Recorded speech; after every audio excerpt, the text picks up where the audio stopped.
Hello students, last class हम लोग ionic equilibrium का देख रहे थे।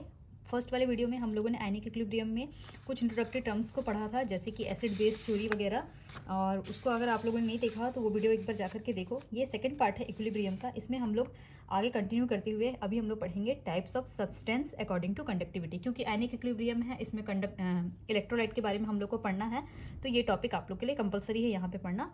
तो सब्सटेंस कंडक्टिविटी के हिसाब से, अपनी चालकता के हिसाब से दो प्रकार के होते हैं, एक नॉन कंडक्टर और एक कंडक्टर। सबको पता है ये नॉन कंडक्टर मतलब जो किसी भी प्रकार का कंडक्ट नहीं करते, जो क्या कंडक्ट नहीं कर सकते हैं, फ्लो ऑफ करंट को कंडक्ट नहीं करते हैं, वो नॉन कंडक्टर होंगे।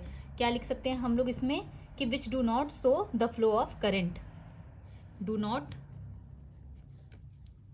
Show the flow of current और इलेक्ट्रिसिटी, जो भी आपको लिखना है आप वो लिख सकते हैं। ये करंट का फ्लो नहीं करते, वो नॉन कंडक्टर है ना। फॉर एग्जांपल आप लोगों को पता है, इसका सबको एग्जांपल जानते हैं, वैक्स हो गया, वुड हो गया, प्लास्टिक हो गया, ये सब इसके एग्जांपल हैं। पर ग्रेफाइट क्या है? ग्रेफाइट वो एक नॉन मेटल है। जितने भी नॉन मेटल्स है सब नॉन कंडक्टर में आएंगे ना, पर ग्रेफाइट एक नॉन मेटल है, लेकिन वो कंडक्टिविटी करता है ना, वो कंडक्टर होता है, नॉन कंडक्टर नहीं होता है। तो वो आप लोग को पता है, इसलिए मैं यहाँ पे मेंशन नहीं कर रही हूँ। और नॉन कंडक्टर ये सब हम लोग को जानना भी नहीं है, वो बस मैं एक बार रिवीजन करा रही हूँ आप लोगों को, मान लो, ठीक है। दूसरा क्या हो जाएगा? कंडक्टर, जो कि फ्लो करेगा, इलेक्ट्रिसिटी और करंट का फ्लो करेगा, है ना। तो which show the flow of current और इलेक्ट्रिसिटी आप लोग यहाँ पे लिख सकते हो, विच सो। कंडक्टर के एग्जांपल्स में क्या आ जाएंगे? तो कंडक्टर के एग्जांपल्स में देखो, कंडक्टर को फिर से दो पार्ट में डिवाइड करके मैंने बनाया हुआ है यहाँ पे, एक मेटालिक कंडक्टर और एक आयनिक कंडक्टर। तो मेटालिक कंडक्टर क्या हो जाएंगे? जो conductivity motion of free electron के कारण शो करते हैं, which show conductivity, so conductivity due to motion of free electron. और आयनिक कंडक्टर क्या होंगे? जो कंडक्टिविटी क्यों शो करेंगे? Due to motion of free electron. यहाँ नहीं होता है, फ्री आयन यहाँ पे होता है। यहाँ पे इलेक्ट्रॉन होगा फ्री और यहाँ पे आयन होगा, जिसके कारण आयनिक कंडक्टर को मैंने इलेक्ट्रोलाइट भी लिखा हुआ है ना, क्योंकि हम लोग यहाँ इलेक्ट्रोलाइट टर्म ही यूज करेंगे, ठीक है। तो मेटालिक कंडक्टर में जितने भी मेटल्स हैं वो सभी आ जाएंगे, सिल्वर, गोल्ड, सोडियम, पोटेशियम, जितने भी मेटल्स हैं सारे के सारे इसमें आ जाएंगे, ठीक है। Iron, aluminium, zinc. और आयनिक कंडक्टर में क्या आएगा? आयंस आएंगे, एसिड बेस जो आयनाइज हो सके वो आएंगे इसमें, ठीक है। तो आयनिक कंडक्टर को फिर से मैंने दो पार्ट में डिवाइड किया है, एक स्ट्रॉन्ग इलेक्ट्रोलाइट और वीक इलेक्ट्रोलाइट। तो आयनिक कंडक्टर को इलेक्ट्रोलाइट में कह रही हूँ, क्योंकि इसमें क्या होता है, इलेक्ट्रिसिटी कंडक्ट किससे होता है? Due to motion of free ion. Ionic conductor के लिए क्या होना चाहिए कि जो भी सब्सटेंस हम लोग ले रहे हैं वो एक्वस कंडीशन में जाएगा, या फिर वो मोल्टन स्टेज में जाएगा। उसको पिघला करके हम लोग देखेंगे। अगर वो मोल्टन स्टेज में जाने के बाद आयनाइज हो जाता है, अपने आयंस में स्प्लिट हो जाता है, या फिर एक्वस कंडीशन में जाने के बाद पानी में घोलने के बाद आयोनाइज हो जाता है, तो फिर उसका क्या करेंगे हम लोग? उसमें इलेक्ट्रिसिटी पास करके देखेंगे। अगर इलेक्ट्रिसिटी पास हो रहा है तो वो आयनिक कंडक्टर कहलाएगा, ठीक है। तो कोई भी सब्सटेंस जो मोल्टन स्टेज में या एक्वस कंडीशन में अगर आयोनाइज हो रहा है और उसके बाद उसमें इलेक्ट्रिसिटी पास हो रहा है, तो वो आयनिक कंडक्टर या फिर इलेक्ट्रोलाइट कहलाएगा। अब इलेक्ट्रोलाइट दो प्रकार के हो सकते हैं, स्ट्रॉन्ग इलेक्ट्रोलाइट और वीक इलेक्ट्रोलाइट। तो यहाँ पे स्ट्रॉन्ग इलेक्ट्रोलाइट में क्या आ जाएगा? वो आयनिक कंडक्टर आ जाएंगे जो कंप्लीटली आयोनाइज होते हैं, और वीक इलेक्ट्रोलाइट में जो पार्शियली आयोनाइज्ड होते हैं। मैंने यहाँ के पे क्या कहा कि आयनिक कंडक्टर मतलब कि जो मोल्टन स्टेज में या फ्यूज स्टेट में या फिर एक्वस सॉल्यूशन में, जब उसको हम लोग वाटर वगैरह में डिजोल्व करके रखें, तब वो क्या हो जाए? अपने आयंस में टूट जाए। ऐसा कोई कंडक्टर होना चाहिए जिसमें, ऐसा कोई सब्सटेंस होना चाहिए जिसमें आयन हो ना, और जब उसको हम लोग मेल्ट करें या उसको एक्वस सॉल्यूशन में डालें तो फिर उसके आयन्स आपस में स्प्लिट हो जाएं, और जब आयन्स स्प्लिट हो जाएंगे तब वो इलेक्ट्रिसिटी पास करेगा, तो उसको हम लोग आयनिक कंडक्टर कहेंगे। अब ये दो टाइप का होगा, स्ट्रॉन्ग इलेक्ट्रोलाइट और वीक इलेक्ट्रोलाइट। स्ट्रॉन्ग इलेक्ट्रोलाइट मतलब कि जो आयनिक कंडक्टर कंप्लीटली आयोनाइज्ड हो जाए, 100% आयोनाइजेशन होना चाहिए इसका, कंप्लीटली आयोनाइज्ड, ठीक है। और वीक इलेक्ट्रोलाइट मतलब जिसका पार्शियल आयोनाइजेशन होगा, उसको हम लोग वीक इलेक्ट्रोलाइट कहेंगे। कंप्लीटली मतलब 100% हो जाना चाहिए ना, और पार्शियल मतलब बहुत कम, लेस देन 100%, बहुत कम आयोनाइजेशन होता है। जैसे फॉर एग्जांपल ए और बी कोई कंडक्टर है, ठीक। ए और बी, इसमें ए प्लस आयन के रूप में है और बी माइनस आयन के रूप में है, ठीक है। अब इसको हम लोग या तो फ्यूज कर दिए, मेल्ट कर दिए या फिर इसको हम लोग पानी में डिजोल्व कर दिए, एक्वा सॉल्यूशन बना दिए, तो A+ अलग हो गया और B- अलग हो गया। चूंकि आयन्स अलग हो गए, अब आयन मूव करेंगे जो भी सॉल्यूशन होगा उसमें, तो आयन के मोशन के कारण यहाँ पे इलेक्ट्रिसिटी पास होगा। तो इस सब्सटेंस को हम लोग क्या कहेंगे, आयनिक कंडक्टर या इलेक्ट्रोलाइट कहेंगे। अब ये इलेक्ट्रोलाइट या तो स्ट्रांग होगा या तो वीक होगा। स्ट्रांग कब होगा, जब ए बी पूरा ए और बी में कंप्लीटली टूट जाए। कब, जब इसको हम लोग फ्यूज करें, मेल्ट करें, या फिर जब इसको हम लोग वाटर में डिजोल्व करें या किसी सॉल्यूशन में डिजोल्व करें। तो ये अगर पूरा फ्यूज हो गया तो इसको स्ट्रांग इलेक्ट्रोलाइट कहेंगे। और अगर ये पूरा फ्यूज नहीं हुआ, मान लेते हैं ए बी के 10 मॉलिक्यूल्स यहाँ पे थे, तो 10 में से 10 अगर फ्यूज हो गए, 10 ए बन गया 10 बी बन गया, तो वो स्ट्रांग इलेक्ट्रोलाइट। लेकिन 10 में से केवल 2 ए और 2 बी बन रहा है, बाकी का 8 ए बी के फॉर्म में ही बचा हुआ है, तो इसको हम लोग क्या बोलेंगे, कंप्लीटली आयोनाइज नहीं हुआ, केवल पार्शियली हुआ, थोड़ी सी मात्रा में आयोनाइज हुआ, तो ये क्या हो जाएगा, वीक इलेक्ट्रोलाइट। और अगर कंप्लीटली हो गया तो ये स्ट्रॉन्ग इलेक्ट्रोलाइट कहलाएगा। ठीक है, यहाँ पे मैंने वही एग्जांपल दिया हुआ है, ए बी का ही सेम, A+ और B- एक्वस सॉल्यूशन में बन रहा है, यहाँ पे भी A+ और B- एक्वस सॉल्यूशन में बन रहा है।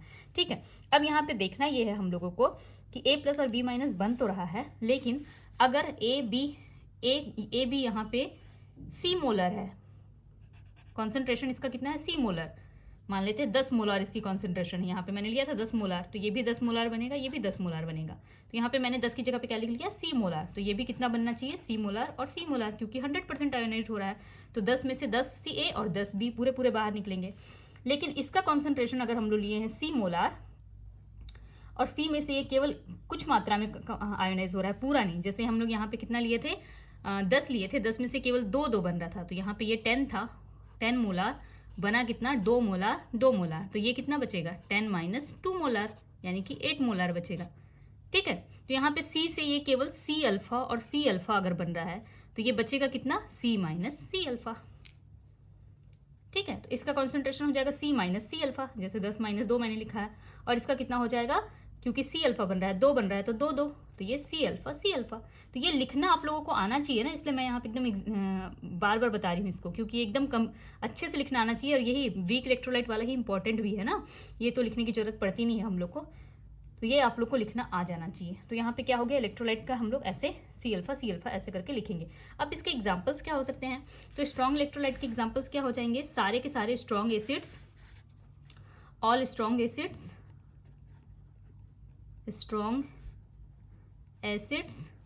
फिर ऑल स्ट्रॉन्ग बेस। जितने भी स्ट्रॉन्ग एसिड हैं और जितने भी स्ट्रॉन्ग बेस हैं, वो सभी क्या होते हैं, उनको मेल्ट करें या फिर उनको एक्वस सॉल्यूशन में डालने पर वो पूरे के पूरे 100% आयोनाइज होते हैं, और आयोनाइज होने के बाद उनमें से इलेक्ट्रिसिटी पास होता है, तो वो स्ट्रॉन्ग इलेक्ट्रोलाइट कहलाएंगे। स्ट्रॉन्ग एसिड कौन कौन से हो सकते हैं, जैसे H2SO4, HCl, HNO3, HClO4, HBr, HI, बहुत सारे हैं। ठीक है, और स्ट्रॉन्ग बेस कौन कौन से हो सकते हैं, जैसे कि potassium hydroxide, sodium hydroxide, barium hydroxide, caesium hydroxide, rubidium hydroxide, सारे हो सकते हैं। ठीक है, इसमें भी बहुत सारे स्ट्रॉन्ग बेस हैं। और क्या होगा, साल्ट, कौन से सॉल्ट आएंगे, मोस्टली वाटर सोल्यूबल साल्ट लिखना है यहाँ पे, जितने भी वाटर सोल्यूबल साल्ट हैं वो इसमें आएंगे। वाटर सोल्यूबल साल्ट कौन से होते हैं, तो अब वो धीरे धीरे प्रैक्टिस करते करते आप लोगों को वैसे भी समझ आने लगेगा ना कि कौन से वाटर सोल्यूबल हैं, और याद भी हो जाएगा एक समय के बाद, तो ज़्यादा एकदम प्रेशर डालने की जरूरत नहीं है कि अरे मुझे पूरा नाम याद होना चाहिए। ठीक है, धीरे धीरे हम लोग प्रैक्टिस करते जाएंगे क्वेश्चन का, ये सब अपने अपने याद होते जाएगा आप लोगों को। तो जैसे कि फॉर एग्जाम्पल यहाँ पे हम लोग NaCl ले सकते हैं, स्ट्रॉन्ग इलेक्ट्रोलाइट है ये, KCl ले सकते हैं, CuSO4 ले सकते हैं, ये पूरे वाटर सोल्यूबल साल्ट हैं। ठीक है, नेक्स्ट टाइम वीक इलेक्ट्रोलाइट्स में हम लोग आते हैं, तो वीक इलेक्ट्रोलाइट कौन होंगे, क्योंकि यहाँ पे स्ट्रॉन्ग एसिड लिए होते हैं, यहाँ पे वीक एसिड ले लो, वीक एसिड और वीक बेस, और कौन होगा, यहाँ पे साल्ट है तो यहाँ भी साल्ट होगा। कैसे साल्ट, यहाँ वाटर सोल्यूबल है तो यहाँ पे स्प्रेंगली सोल्यूबल लिख लेती हूँ मैं, जो कम सोल्यूबल होता है वाटर में ना, जैसे कि सिल्वर के जितने भी साल्ट हैं, AgCl, Ag2CO3, लेड के साल्ट PbSO4 एक्सेट्रा। और वीक एसिड कौन हो जाएगा, जितने भी ऑर्गेनिक्स एसिड्स हैं ना, जैसे कि CH3COOH, HCN जिसमें भी कार्बन है, H2CO3, H3PO4, H3PO3, ये सब क्या हो जाएंगे, वीक एसिड। और वीक बेस भी इसमें हम लोग ले सकते हैं अमोनिया वाला बेस, अमोनियम हाइड्रोक्साइड, कॉपर का बेस, जिंक का बेस, आयरन का बेस, एल्युमिनियम का base, aluminium hydroxide, zinc hydroxide, ये सब किस में आएंगे, वीक बेस में आएंगे। तो ये जो एग्जांपल मैंने लिखा ये वीक इलेक्ट्रोलाइट है, मतलब इनका पार्शियल आयोनाइजेशन होगा, ये पूरे पूरे नहीं टूटेंगे। अगर आपने 10 मात्रा में लिया है तो 10 में से 2, 1, 8, 2, 1, 3, 4 ऐसे टूटेंगे, बाकी बचे रहेंगे, है ना।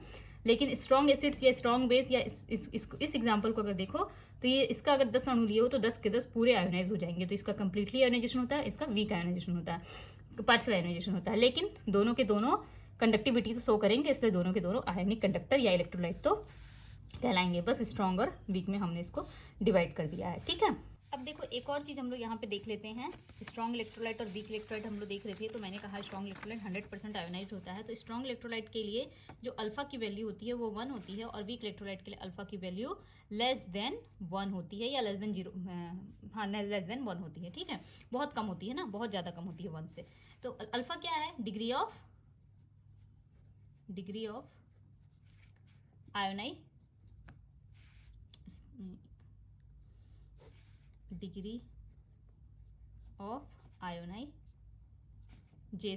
या डिसोसिएशन, ठीक है। डिग्री ऑफ आयोनाइजेशन या डिसोसिएशन, कल मैंने आयोनाइजेशन किसे कहेंगे, हाइड्रोलिसिस किसे कहेंगे, ये सब बता चुकी हूँ ना मैं।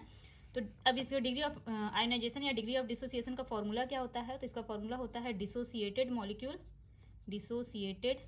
Moles divided by initial moles.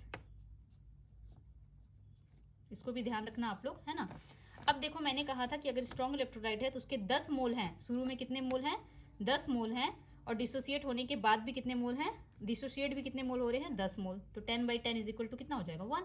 तो देखो डिग्री ऑफ आयोनाइजेशन DOI या DOD लिखा होता है कहीं कहीं पे, DOD भी लिख सकते हो। डिग्री ऑफ डिसोसिएशन कितना आया, 1 आया, अल्फा बराबर 1, ठीक है।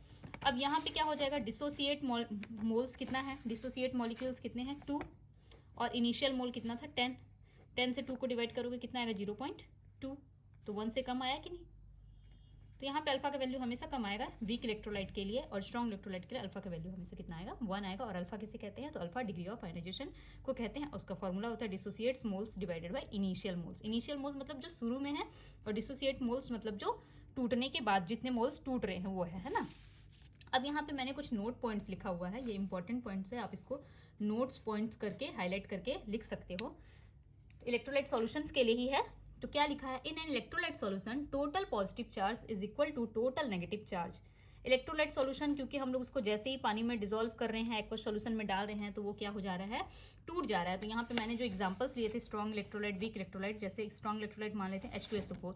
तो H2SO4 को जैसे ही हम लोग एक्वस सॉल्यूशन में डालेंगे, ये क्या हो जाएगा, डिसोसिएट हो जाएगा H+ और SO4 माइनस आयन में। वीक का भी मैं एग्जांपल ले लेती हूँ। एसिटिक एसिड यहाँ पे मैंने लिया है CH3COOH, उसको भी ले लेती हूँ मैं, CH3COOH। ये भी क्या हो जाएगा, डिसोसिएट हो जाएगा CH3COO माइनस प्लस H+ में, ठीक है।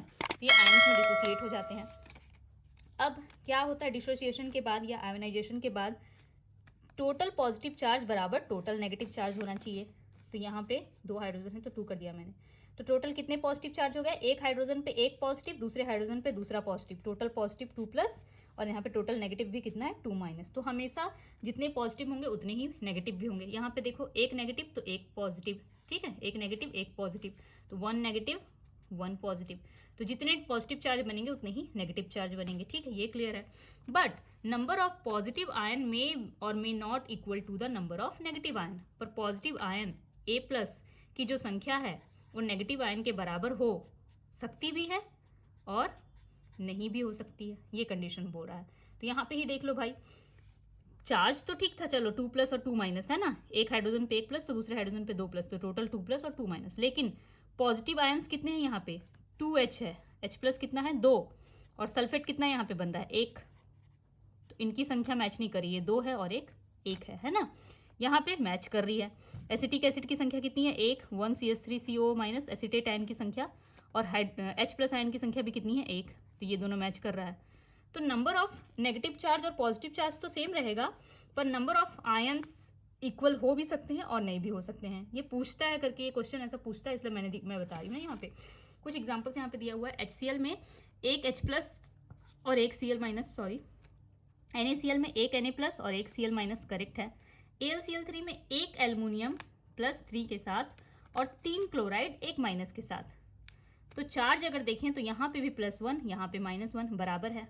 यहाँ +1 यहाँ -1 बराबर है, यहाँ +3 और यहाँ पे 3 क्लोराइड में एक एक माइनस है तो टोटल 3 माइनस बराबर है। लेकिन नंबर ऑफ आयन देखें तो ये 1 H 1 Cl बराबर है, 1 सोडियम 1 क्लोराइड बराबर है, 1 एल्युमिनियम 3 क्लोराइड बराबर नहीं है। तो नंबर ऑफ आयंस नहीं भी बराबर हो सकते हैं पर नंबर ऑफ चार्ज तो हमेशा बराबर ही होगा। ठीक है, इसी पे बेस्ड एक क्वेश्चन है, देखो यहाँ पे प्रैक्टिस के लिए। On the ionisation of electrolyte A2B3 the number of A+3 ion is how many times of B-2 ions. यहाँ पे क्वेश्चन ये पूछ रहा है कि A2B3 एक आयन है, यहाँ पे हम लोग आयन को लिख लेते हैं, क्या है A2B3। अब इसका आयोनाइजेशन करा दो तो A+ बनेगा प्लस B- बनेगा, और A+ कितना बनना है +3 यहाँ पे लिखा भी, और B कितना बनना है -2। ठीक है, A की संख्या यहाँ पे कितनी है 2, तो 2A बनेगा, और B की संख्या कितनी है 3, तो ये 3B बनेगा। ठीक है, अब पूछ रहा है नंबर ऑफ A+3 बराबर how many times number of B। A और B की संख्या को पूछ रहा है, रेशियो पूछ रहा है ना, कितना A और कितना B है। तो A की संख्या कितनी है यहाँ पे 2, और B की संख्या कितनी बन रही है यहाँ पे 3। B की संख्या यहाँ पे 3 बन रही है, 2A के साथ 3B बन रहा है, तो A+3 की संख्या कितनी हो जाएगी। मतलब कुल मिला के क्या पूछ रहा है कि A+3 आयन B का कितना गुना होगा। तो B का कितना गुना होगा, तो इसको इधर ले आओ, क्या हो जाएगा ये B-2 is equal to 2A+3 divided by 3। तो A का कितना गुना हुआ 2/3, 2/3 गुना। आंसर कौन सा होगा, सेकंड वाला। ठीक है, तो ये आप लोगों को आई होप समझ आ गया हो। अगर वीडियो अच्छा लग रहा हो तो वीडियो को लाइक करो, चैनल को सब्सक्राइब करो और नोटिफिकेशन बेल को प्रेस कर दो ताकि आने वाले वीडियो का नोटिफिकेशन आप लोग को मिल जाए। नेक्स्ट हम लोग देखते हैं सेकंड पॉइंट। ये नोट पॉइंट है ना, फर्स्ट पॉइंट हम लोग देख लिए, अब सेकंड पॉइंट हम लोग देखते हैं क्या लिखा हुआ है। सेकंड नोट पॉइंट की conductivity of electrolytic solution is directly proportional to the number of ions. अब ये भी पूछता है अक्सर ये क्वेश्चन, इसलिए मैंने इस टॉपिक को यहाँ पे लेके आया है कि किसी भी इलेक्ट्रोलाइटिक सॉल्यूशन के लिए उसकी कंडक्टिविटी कितनी होगी। अब यहाँ पे हम लोग स्ट्रॉन्ग इलेक्ट्रोलाइट बोल रहे हैं, वीक इलेक्ट्रोलाइट बोल रहे हैं, तो कौन सा ज़्यादा अच्छा कंडक्टिविटी शो करेगा, ये सब कैसे हम लोग को पता चलेगा। जैसे अगर हम लोग मेटल कंडक्टर की बात करें तो सिल्वर सबसे अच्छा कंडक्टर होता है ना, लेकिन इलेक्ट्रोलाइट में कौन अच्छा कंडक्टर होगा, तो ये कैसे हम लोग पता करेंगे। तो इसको पता करने के लिए हम लोग को क्या पता करना पड़ेगा कि क्या है, नंबर ऑफ आयंस कितने हैं। तो conductivity is directly proportional to, आप लोग लिख सकते हो conductivity proportional to number of ions, मतलब जितने ज़्यादा आयंस बनेंगे उतना ज़्यादा कंडक्टिविटी होगा। तो यहाँ पे देखो एग्जांपल मैंने दिया हुआ है, एल्युमिनियम ट्राइक्लोराइड सबसे ज़्यादा कंडक्टिविटी शो करेगा, फिर मैग्नीशियम डाइक्लोराइड, फिर HCl, फिर CCl4। क्यों, क्योंकि एल्युमिनियम ट्राइक्लोराइड क्या है, इलेक्ट्रोलाइट है। जैसे ही इसको एक्वस सॉल्यूशन में डालेंगे ये Al3+ + 3Cl- बना लेगा। कितने आयंस बने, एक एल्युमिनियम आयन बना प्लस 3 क्लोराइड आयन बना, टोटल कितने हो गए 4 आयन। नेक्स्ट MgCl2 अगर हम लोग देखें तो मैग्नीशियम डाइक्लोराइड Mg2+ में डिवाइड होगा ये एक्वस सॉल्यूशन में, और 2Cl-। कितने आयन बने, एक मैग्नीशियम और 2 क्लोरीन, टोटल 3 आयन बने यहाँ पे। फिर HCl, इसको एक्वस सॉल्यूशन में डिवाइड करेंगे, ये बनेगा H+ और Cl-, एक हाइड्रोजन एक क्लोराइड, टोटल कितने आयन 2 आयन। नेक्स्ट है CCl4। CCl4 तो आयोनाइज होता ही नहीं है, ठीक है, ये आयोनाइज नहीं होता है, आयोनाइजेबल नहीं है। तो इसके लिए हम लोग क्या लिखेंगे, इसके लिए हम लोग नहीं लिख सकते ये कितने नंबर ऑफ आयन है, क्योंकि ये कैसा सब्सटेंस है, नॉन पोलर सब्सटेंस है ना, पोलर नहीं है, इसलिए इसका आयोनाइजेशन नहीं होता CCl4 का। ठीक है, तो ये आयंस में डिवाइड ही नहीं होगा, तो इसमें कितने आयन हो जाएंगे, 0 आयंस हो जाएंगे। तो अब नंबर ऑफ आयंस यहाँ पे 4, यहाँ पे 3, यहाँ पे 2। सबसे ज़्यादा आयन कहाँ है, इसके पास है, सबसे ज़्यादा यहाँ है, क्योंकि आयंस के फ्री मोशन से ही इलेक्ट्रिसिटी पास होना है, तो जितने ज़्यादा आयन होंगे उतना ज़्यादा इलेक्ट्रिसिटी पास होगा। तो यहाँ पे 4 आयन है, तो सबसे ज़्यादा इलेक्ट्रिसिटी ये पास करेगा, इसलिए सबसे ज़्यादा कंडक्टिविटी इसकी, फिर इसकी, फिर इसकी, और ये सबसे कम। तो ये आपको पहचानना आना चाहिए। उससे रिलेटेड एक क्वेश्चन यहाँ पे दिया हुआ है, देखो which one is most conducting, कौन सबसे ज़्यादा कंडक्टिंग है। तो आपको क्या करना पड़ेगा, तुरंत आयोनाइजेशन करा के देखो। H2SO4 यहाँ पे दिया हुआ है, H2SO4 आयंस में टूटेगा तो क्या बनाएगा, 2H+ + SO4 2-। सेकेंड क्या दिया हुआ है, अमोनियम हाइड्रोक्साइड, आयंस में टूटेगा ये बनाएगा ammonium plus hydroxide minus. Silver chloride Ag plus Cl minus HNO3 H plus NO3 minus. अब नंबर ऑफ आयन्स गिन लेते हैं। 2 hydrogen 1 sulphate, total 3 ions. 1 ammonia 1 hydroxide, 2 ions. 1 silver 1 chloride, 2 ions. 1 H plus 1 NO3, 2 ions. तो एक ये तो चलो ठीक है, मोस्ट कंडक्टिंग यही वाला होगा, ये तो क्लियर हो गया H2SO4, क्योंकि इसके पास 3 आयन है। लेकिन इन तीनों में कौन होता फिर, ये कैसे पता करते? तीनों के पास तो 2-2 आयन है, तो तीनों बराबर हैं क्या? बिल्कुल नहीं, बिल्कुल बराबर नहीं है। तीनों में भी अब हम लोग पता कर सकते हैं कि कौन ज़्यादा है कौन कम है। देखो यहाँ पे अमोनियम हाइड्रोक्साइड जो है वो है वीक बेस, और वीक बेस है तो ये कैसा बिहेव करेगा? वीक इलेक्ट्रोलाइट के जैसा। सिल्वर क्लोराइड, ये भी आप लोग अभी पढ़े कि ये स्पेरिंगली सॉल्युबल साल्ट है, और स्पेरिंगली सॉल्युबल साल्ट क्या होते हैं? Weak electrolyte. HNO3 strong acid, strong acid इसलिए स्ट्रॉन्ग इलेक्ट्रोलाइट भी होगा। और हमेशा याद रखना कि कंडक्टिविटी जो होगी वो स्ट्रॉन्ग इलेक्ट्रोलाइट की ज़्यादा होगी वीक इलेक्ट्रोलाइट की अपेक्षा। तो एक चीज़ तो क्लियर था यहाँ पे कि H2SO4 और HNO3 की इलेक्ट्रिक कंडक्टिविटी ज़्यादा होती NH4OH और AgCl की अपेक्षा। क्यों? क्योंकि ये दोनों क्या हैं? वीक इलेक्ट्रोलाइट, और ये दोनों क्या हैं? Strong electrolyte. तो पहले तो ऐसे ही सेपरेट कर लो कि स्ट्रॉन्ग इलेक्ट्रोलाइट वाले का ज़्यादा होगा और वीक इलेक्ट्रोलाइट वाले का कम होगा। अब स्ट्रॉन्ग इलेक्ट्रोलाइट वाले का ज़्यादा होगा, ये क्लियर हो गया। तो इसमें भी किसका ज़्यादा होगा? जिसमें नंबर ऑफ आयन्स ज़्यादा हो। तो इसके पास 3 नंबर ऑफ आयन्स थे, इसके पास 2 नंबर ऑफ आयन्स थे। तो सबसे ज़्यादा किसका हुआ? H2SO4, उसके बाद HNO3, उसके बाद फिर इधर आएंगे हम लोग वीक इलेक्ट्रोलाइट की ओर। ठीक है, तो यहाँ पे तो और हम लोग को सॉल्व भी नहीं करना था, सिर्फ मोस्ट कंडक्टिव बताना था, तो हम लोग बता दिए। अगर ऑर्डर पूछता तो फिर हम लोग इसको और सॉल्व करते आगे ना, पर वो अभी हम लोग को देखने की जरूरत नहीं है। नेक्स्ट टॉपिक में चलते हैं। नोट पॉइंट नंबर 3 है, after ionisation cation shows migration towards cathode whereas anion shows migration towards anode. देखो मान लेते हैं कोई इलेक्ट्रोलाइट सॉल्यूशन इसमें मैंने डिसॉल्व किया हुआ है, A और B। अब ये जैसे ही डिसॉल्व होगा एक्वस सॉल्यूशन में, A प्लस बनाएगा और B माइनस बनाएगा।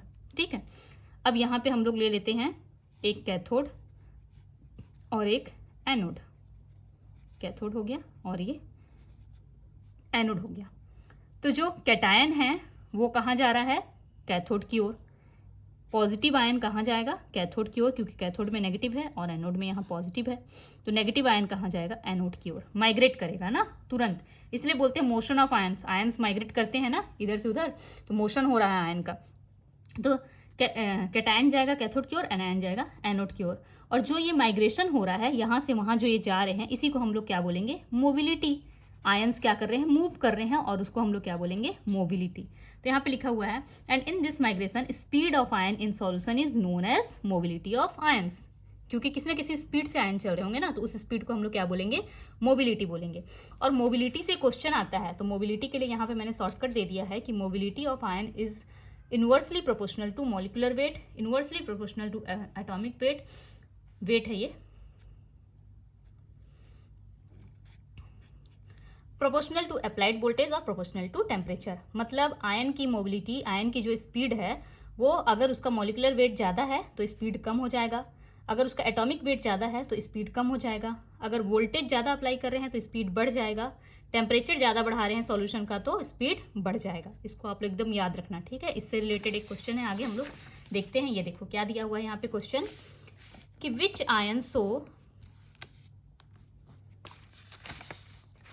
Ion shows maximum mobility. अब किसकी मोबिलिटी ज़्यादा है ये पूछा है। टेम्परेचर और वोल्टेज के बारे में यहाँ बात नहीं किया है, तो ये वाला जो 2 कंडीशन है ये तो हम लोग अप्लाई करेंगे नहीं। हम लोग मॉलिकुलर वेट और एटॉमिक वेट देखेंगे यहाँ पे डायरेक्ट। तो अब देखो यहाँ पे चूंकि ये एटॉमिक स्टेज में है तो इसका एटॉमिक वेट देखेंगे कितना होता है। क्लोराइड का 35.5 होता है एटॉमिक वेट, है ना। फिर बाकी तो मॉलिक्यूल्स के फॉर्म में है, तो बाकी का मॉलिकुलर वेट हम लोग देखेंगे। तो कार्बन और नाइट्रोजन यहाँ साइनाइड है, कार्बन और नाइट्रोजन, कार्बन का कितना होता है 12 और नाइट्रोजन का 14, तो ये टोटल कितना हो जाएगा 26 इसका मॉलिकुलर वेट। नाइट्रेट NO3 का कितना होगा? नाइट्रोजन का 14 और ऑक्सीजन का 16, 16 3 जा 48, ये टोटल कितना हो जाएगा 62। ठीक है, सल्फेट का कितना हो जाएगा? सल्फर का 32 और ऑक्सीजन का यहाँ पे 4 ऑक्सीजन है तो 16 4 जा 64, ये टोटल हो जाएगा 96। तो इसका मॉलिक्यूलर वेट 96, इसका मॉलिक्यूलर वेट 62, इसका मॉलिक्यूलर वेट 26 और ये एटॉमिक फॉर्म में था तो इसका एटॉमिक वेट लेंगे। और मॉलिक्यूलर वेट या एटॉमिक वेट के क्या होता है, उल्टा होता है, जस्ट ना इन्वर्सली प्रोपोर्शनल होता है, यानी कि ये ज़्यादा होगा तो मोबिलिटी कम होगी। तो अगर मॉलिक्यूलर वेट या एटॉमिक वेट ज़्यादा है तो मोबिलिटी कम होगी। और यहाँ पे पूछा क्या है, मैक्सिमम मोबिलिटी, मतलब हम लोग किसको देखेंगे, जिसका मॉलिक्यूलर वेट या एटॉमिक वेट सबसे कम हो। तो यहाँ पे सबसे कम कौन है, 26। तो साइनाइड का चूंकि मॉलिक्यूलर वेट सबसे कम है इसलिए उसकी मोबिलिटी सबसे ज़्यादा होगी। यहाँ पे तो हमारा आंसर हो जाएगा साइनाइड। ठीक है, तो ये हो गया इलेक्ट्रोलाइट का कॉन्सेप्ट। इंपॉर्टेंट टॉपिक था, इलेक्ट्रोलाइट पूछता ही है। अब इस चैप्टर में कुछ वैल्यूज़ और कुछ फॉर्मूला जो इस चैप्टर में बहुत यूज़ होंगे उनको भी हम लोग एक बार चेक कर लेते हैं। फिर नेक्स्ट वीडियो में हम लोग इस चैप्टर के कॉन्सेप्ट्स को शुरू कर देंगे। तो अभी हम लोग एक फॉर्मूला यहाँ पे देख लेते हैं सारा का सारा, जो कि इंपॉर्टेंट है इस चैप्टर के लिए। सबसे पहले देखो दिया हुआ है लॉग का वैल्यू हम लोग को इस चैप्टर में हर बार लगेगा। जब पीएच का फॉर्मूला हम लोग निकालेंगे, पीएच कैलकुलेट करने जाएंगे तो हर बार हमारे पास यहाँ पे लॉग का फॉर्मूला लगेगा। तो हम लोग यहाँ पे देखते हैं log 1 का वैल्यू कितना होता है। आप लोग को कुछ वैल्यूज याद रख लेने हैं लॉग के। log 1 का वैल्यू 0, log 2 का 0.301, log 3 का 0.4771, log 5 का 0.699, log 7 का 0.84, log 10 का 1, 10 का 1, 100 का 2, 1000 का 3। ये तो एकदम इजी है। 1 0 है तो आंसर 1, 2 है तो 2, 3 है तो 3। ठीक है, ऐसे ही अगर log 1 2 3 4, 4 0 है तो 4, ऐसे हो जाएगा। ठीक है, यहाँ पे अब मतलब 10 100 1000 10,000 इसी का बता रही हूँ ना मैं। ये नहीं कि 20 लिखा हुआ है, 1 0 है तो 1 लगा रहे, ऐसा नहीं करना है। ठीक है, 20 का कैसे निकालेंगे ये मैं बताऊंगी। तो ये वैल्यूज़ आप लोगों को याद रखना। ये मत सोचना कि लॉग, अरे लॉग याद करना पड़ेगा क्या, सिर्फ इतना ही याद करना है आपको। देखो log 1 याद किए, 2 याद किए, 3 याद किए, 4 याद करने नहीं बोला मैंने। आप log 4 निकाल सकते हो। कैसे निकालेंगे आगे पहले हम लोग फॉर्मूला देख लेते हैं, फिर इसको मैं बताऊंगी कैसे निकालेंगे। तो कुछ log के फॉर्मूला हैं जो इंपॉर्टेंट है, वो भी हम लोग यहाँ पे देख लेते हैं। जैसे यहाँ पे एक फॉर्मूला दिया हुआ है log XY। log XY मतलब क्या लिखा हुआ है, log X इंटू वाई। अच्छा देखो ऐसे लिखा हुआ है ना log 1 log 2, पर ये 10 बेस का log है ना, तो यहाँ पे 10 लिखा होता है हर जगह, बुक में तो हर जगह लिखा रहेगा। मैं नहीं लिख रही हूँ क्योंकि वो कन्फ्यूजन क्रिएट करने लगता है ना, पर वो लिखा होता है क्योंकि 10 बेस का log है, नेचुरल log नहीं है ना। नेचुरल log होता तो ln लिखा होता। ठीक, वो क्या होता है ये सब हम लोग धीरे धीरे पढ़ते जाएंगे और समझते जाएंगे। तो अभी log XY मतलब log X into Y, multiplication में है तो ये फॉर्मूला होता है log X plus log Y। अगर log x divided by y दिया है तो log x minus log y। ठीक है, और क्या फॉर्मूला है, अगर log x के पावर में y दिया है तो जो पावर में उसको सामने ले आओ, y इंटू log x, या हम लोग कैसे लिख सकते हैं y log x। ठीक है, जो पावर में है वो सामने आ जाएगा, है ना। तो अब देखो मैंने कहा था कि log 4 यहाँ पे नहीं लिखे हैं हम लोग, तो log 4 आप लोग निकाल सकते हो। log 4 को हम लोग और कैसे लिख सकते हैं, log 2 इंटू 2 लिख सकते हैं। अब फॉर्मूला देखो log 2 इंटू 2, जब मल्टीप्लिकेशन में फॉर्मूला होता है तो क्या हो जाता है प्लस, तो यहाँ पे हो जाएगा log 2 plus log x plus log y था तो log 2 प्लस log 2 हो गया। अब log 2 प्लस log 2 मतलब क्या होगा, log 2 का वैल्यू आप लोग याद किए थे 0.301 प्लस 0.301, आंसर कितना आया 0.602। देखो log 4 याद करना भी नहीं पड़ा। ठीक है, वैसे ही यहाँ पे हम लोग और किसका 6 है, log 6 है तो log 6 को आप कैसे निकाल सकते हो, log 6 बराबर log 2 इंटू 3, 3 दूनी 6, आगे सेम सॉल्व कर लो। फिर log 9 ले लेते हैं, 9 को कैसे निकालोगे, log 3 इंटू 3। ठीक है, या फिर और कैसे कर सकते थे हम लोग, 2 इंटू 2 को ही log 2 बार 2 था तो 2 के पावर में 2 हो जाता। अब 2 के पावर में 2, जब पावर वाला होता है तो फॉर्मूला क्या होता है, पावर वाला सामने आ जाता है, 2 इंटू log 2। तो यहाँ 2 इंटू log 2 का वैल्यू याद किए हैं 0.301, कितना आएगा 0.602। सेम वही आया है ना। तो या तो ऐसे बनाओ या तो ऐसे बनाओ। ठीक है, समझ में आ गया। तो आपको सब याद नहीं करना है ना। अब हम लोग और क्या देख सकते हैं, देखो यहाँ पे मैंने दिया हुआ एग्जाम्पल log 40 कैसे बनेगा। अभी मैंने बताया था कि एक जीरो है तो 1, 2 जीरो है तो 2, 3 जीरो है तो 3, 4 जीरो है तो 4। तो इसका ये मतलब नहीं है ना कि यहाँ पे 40 में एक जीरो है तो 1 लिख दिया इसका वैल्यू, ऐसा नहीं है ना। इसको हम लोग सॉल्व करके देखते हैं log 40 कैसे बनेगा। तो log 40 के लिए आप कर सकते हो log 4 × 10, ठीक है। अब फॉर्मूला है log x × y का क्या था formula, log x plus log y। तो यहाँ पे भी वही फॉर्मूला लगेगा, log 4 प्लस log 10। log 4 का वैल्यू अभी हम लोग कैलकुलेट करके निकाले 0.602 प्लस log 10 का वैल्यू कितना 1, वहाँ पे देखो दिया हुआ है log 10 का वैल्यू 1 और log 4 का वैल्यू अभी हम लोग निकाले थे कितना 0.602। 602 प्लस 1 कितना हो गया 1.602। क्लियर है, ठीक है। ऐसे ही log 30 का आपको निकालना है तो क्या हो जाएगा 3 × 10, log 3 प्लस log 10। log 3 का वैल्यू 0.4771 प्लस log 10 का वैल्यू 1, आंसर कितना आएगा 1.4771। अब यहाँ पे log 10,000 दिया हुआ है 1, 2, 3, 4 0, तो इसका आंसर कितना होगा 4। log 8 कैसे निकालेंगे, तो log 4 × 2, या फिर और कैसे लिख सकते हैं log 2 × 2 × 2। तो ये क्या हो जाएगा log 2 के पावर में 3, 3 बार 2 है ना, ये हो जाएगा 3 log 2। 3 × log 2 का वैल्यू 0.301, कितना आएगा 3 1 जा 3, 3 3 जा 9, 0.903। अब ये दिया है अगर वैल्यू log 0.05, तो क्या कर सकते हैं, इसको पहले आप फ्रैक्शन में डिवाइड कर में बदल लो। पॉइंट हटाएंगे क्या आ जाएगा 5 डिवाइडेड बाई, पॉइंट के बाद 2 डिजिट है तो नीचे आ जाएगा 2 बार 0, 5 डिवाइडेड बाई 100। अब इसको हम लोग कैसे लिख सकते हैं, log x divided by y का फॉर्मूला क्या था log x माइनस y, तो उसको भी हम लोग वही करेंगे। log 5 डिवाइडेड बाई 100 है तो log 5 माइनस log 100। अब log 5 का आप लोगों ने याद किया है 0.699, इसीलिए कुछ को याद करना जरूरी है ना। और log 100 कितना आपने याद किया है 2, तो ये कितना हो जाएगा 2 में से 0.699 को वो कर दो, माइनस कर दो, तो कितना आएगा 1 0, और ये कितना हो जाएगा 3.1, 1.301। ठीक है, एक बार आप लोग कैलकुलेट जरूर करके देख लेना, और कुछ गलत होगा तो जरूर बताना। बिल्कुल सही है ये सब, है ना, ऐसे ही बनेगा। तो ये पॉइंट वाला भी आप लोग आराम से निकाल सकते हो, पॉइंट वाला ही आने वाला है सारे पूरे बुक में हर बार। और क्या यहाँ पे आएगा यूज़ करने के लिए एंटी लॉग। तो अगर कहीं पे भी लिखा हुआ आपको मिलता है एंटी लॉग एक्स, तो इसका मतलब होता है 10 का घात एक्स। एंटी लॉग 2 तो मतलब 10 का घात 2।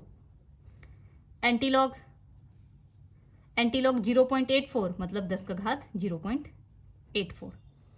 एंटी लॉग 5 तो इसका मतलब एंटी लॉग 5 का वैल्यू कितना है 0.699। एंटी लॉग 0.699 मतलब 10 के घात में 0.699। क्लियर है। अब 10 का घात 2 मतलब इसका आंसर कितना हो जाएगा 100। 10 का घात 0.84 इसका मतलब क्या होगा, 10 का घात 0.84 का मतलब होता है 7। 10 का घात 0.699 मतलब 5। ठीक है। एंटी लॉग का मतलब देखो, एंटी लॉग, एंटी मतलब उल्टा, तो एंटी लॉग क्या है लॉग का उल्टा। ठीक है, जस्ट लॉग का उल्टा। तो यहाँ पे लिखा हुआ है एंटी लॉग 0.84, तो 0.84 का क्या करना है हम लोग को, लॉग टेबल में जाके उल्टा देखना है। तो लॉग टेबल में 0.84 का उल्टा क्या है, 0.84 का उल्टा 7, इसीलिए हमारा आंसर कितना आया, एंटी लॉग 0.84 बराबर 7। सेम वैसी एंटी लॉग किसका देखना है, log 5 का। तो हम लोग इसको पूरा अच्छे से लिखे तो क्या आया 10 to the power 0, antilog 0.699 आया। तो 0.699 का लॉग टेबल में उल्टा क्या है, तो 0.699 का लॉग टेबल में उल्टा देखो क्या है 5, इसलिए मैंने आंसर क्या लिखा 5। ठीक है, तो जो भी दिया हुआ है उसका उल्टा लिखना है, एंटी लॉग लिखना है। तो जो भी उसका एंटी लॉग होगा क्या होगा ये चेक करना है, और वही हमारा आंसर होगा। ठीक है, क्लियर है, ये समझ में आ गया एंटी लॉग। तो ये लॉग, एंटी लॉग, ये इंपॉर्टेंट फार्मूला थे, ये बार बार यूज़ होंगे, इसलिए इस चैप्टर में बताना जरूरी था। अब हम लोग कल से इस चैप्टर का मेन कॉन्सेप्ट्स को शुरू करेंगे नेक्स्ट लेक्चर से। आज के लिए इतने ही रखते हैं। अगर आपको वीडियो अच्छा लगा हो तो वीडियो को लाइक ज़रूर करना, कमेंट बॉक्स में कमेंट करके बताना। अगर कोई और टॉपिक भी देखना चाहते हो, इसमें कुछ चीज़ें कन्फ्यूज़न रह गया हो तो वो भी आप बता सकते हो। और वीडियो को शेयर करो अपने फ्रेंड्स के साथ, जिनको ज़रूरत होगी उन तक पहुँचाओ। और नोटिफिकेशन बेल को ज़रूर प्रेस कर दो ताकि आने वाली वीडियो का नोटिफिकेशन भी आप लोगों को समय पर मिल जाए। Thank you so much for watching.